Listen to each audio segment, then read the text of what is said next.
Assalamualaikum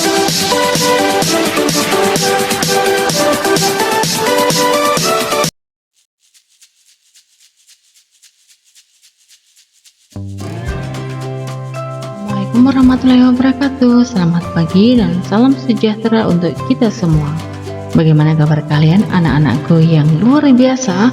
Bersama PGRI Tulungagung kita berjumpa kembali dalam video pembelajaran cerdas angka semester 2. Kali ini kita memasuki tema 7, indahnya keragaman di negeriku, di subtema 1, keragaman suku, bangsa, dan agama di negeriku. Di pembelajaran yang ke-1, sebelumnya yuk kita berdoa sesuai dengan ajaran agama dan keyakinan kita masing-masing supaya mendapatkan ilmu yang bermanfaat. Berdoa dimulai. Berdoa selesai, jangan lupa salam PPK, cerdas, berkarakter, menyenangkan, luar biasa. Yes. Selanjutnya mari kita ikuti video ini sampai habis dan jangan di skip.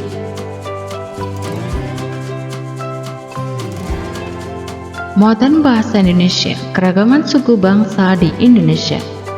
Di sini ada bacaan, ada paragraf 1, Indonesia merupakan negara dan seterusnya sampai budaya bangsa. Paragraf 2, pada lambang negara dan seterusnya sampai kesatuan utuh. Paragraf 3, penduduk pada setiap suku bangsa sampai 0,07%. Nah, kalian bisa mempause videonya supaya kalian bisa mudah untuk membacanya, atau kalian bisa membuka buku kalian.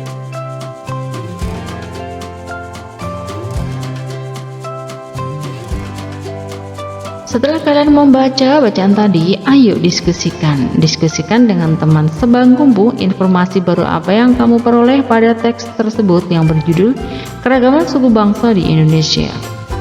Nah, di sini ada kolomnya ya, ada kata sulit dan artinya. Lalu setelah kalian mengerjakan kata sulit dan artinya, tentukan pokok pikiran di setiap paragraf dari bacaan tersebut ya. Paragraf 1, paragraf 2, paragraf 3. Untuk mengetahui pokok pikiran dari paragraf 1 dan 3, kalian harus membaca bacaan tersebut berulang-ulang sampai kalian bisa memahami maksud dari setiap paragraf tersebut dan bisa menentukan pokok pikiran.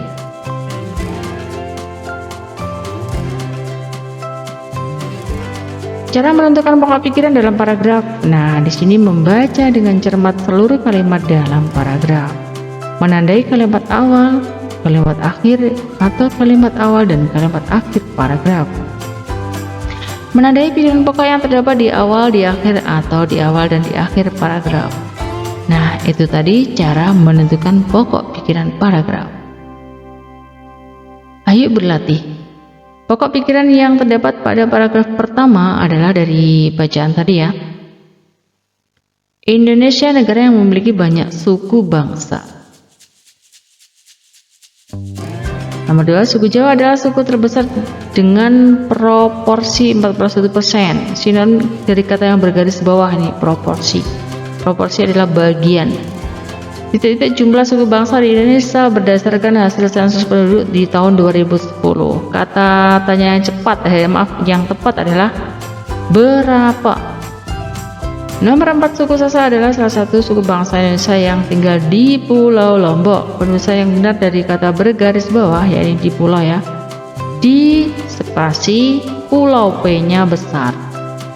Tuliskan pokok pikiran yang terdapat dalam paragraf ketiga dari bacaan yang berdiri keragaman suku bangsa di Indonesia.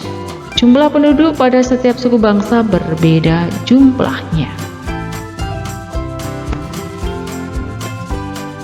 Muatan IPA di sini ada gaya. Nah, kalian akan diajak belajar mengenai gaya ya.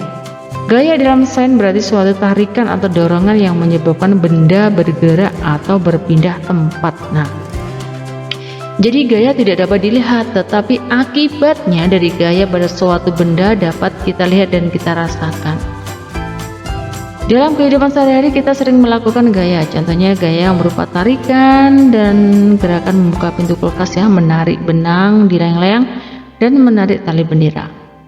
Contoh berupa gerakan dorongan adalah menendang bola, menekan tombol mesin cuci, menginjak rem sepeda.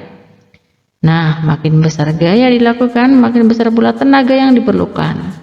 Alat untuk mengukur besar gaya disebut dinamometer, sedangkan satuan gaya dinamakan dalam Newton atau N. Di kegiatan 2, yuk kita menjelaskan pengaruh gaya terhadap gerak benda. Kalian bisa melakukan kerja ini dengan memperhatikan langkah-langkahnya ya. Alat-alatnya apa saja? Ada bola sepak dan dinding kelas. Letakkan bola sepak di depan kakimu, tendang ke dindingnya. Setelah bola menumbuk dinding, nah apa yang terjadi? Nah, kalian catat. Tujuannya, nah di sini ada kegiatan yang kedua, ada menjelaskan pengaruh gaya terhadap bentuk benda. Ada satu gelas plastik kosong, gelas mineral air tadi ya. Langkahnya adalah ambil satu gelas plastik kosong. Remasnya, remaslah gelas tersebut. Apa yang akan terjadi pada gelas tersebut? Yang diremas jangan sampai keliru ya, gelas plastik bukan gelas kaca.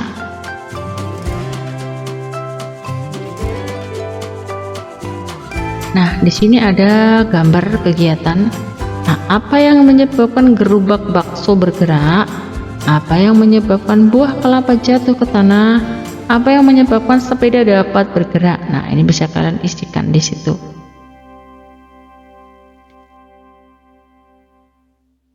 Lanjut, apa yang menyebabkan batu terlempar? Apa yang menyebabkan lampu dapat menyala?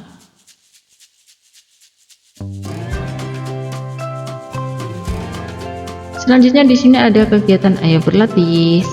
Suatu tarikan atau dorongan yang menyebabkan suatu benda bergerak atau berpindah tempat disebut gaya. Alat yang digunakan untuk mengukur gaya adalah dinamometer. Buah mangga jatuh dari pohon karena adanya gaya gravitasi bumi. Jangan salah, nanti adanya gaya lemparan batu. Melempar batu atau gaya sabetan dari apa itu, dari tongkatnya supaya mangganya jatuh. Jika gaya yang dilakukan semakin besar, maka semakin besar pula tenaga yang diperlukan. Nah, harus memerlukan tenaga yang besar. Sebutkan 3 pengaruh gaya terhadap benda. Nah, gaya itu menyebabkan benda bisa bergerak ya. Gaya juga menyebabkan benda bergerak menjadi diam. Gaya menyebabkan benda yang berubah arah. Gaya menyebabkan benda bergerak lebih cepat dan lambat, dan lain sebagainya.